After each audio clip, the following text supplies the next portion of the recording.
વડોદરાના ફતેગંજ વિસ્તારમાં અચાનક એક મહાકાય મગર આવી પહોંચ્યો। તાજેતરમાં વડોદરા શહેરના ફતેગંજ વિસ્તારમાં એક ચોંકાવનારી ઘટના પ્રકાશમાં આવી, જ્યારે અચાનક મહાકાય મગર રહેણાંક વિસ્તારમાં આવી પહોંચ્યો।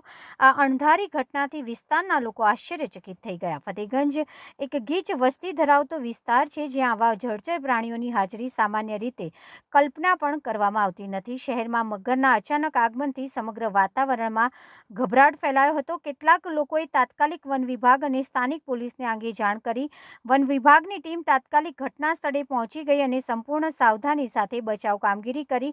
લગભગ 1 કલાકની મહેનત પછી મગરને પકડી લેવામાં આવ્યો અને તેને તેના કુદરતી નિવાસસ્થાનમાં સુરક્ષિત રીતે છોડી દેવામાં આવ્યો હતો।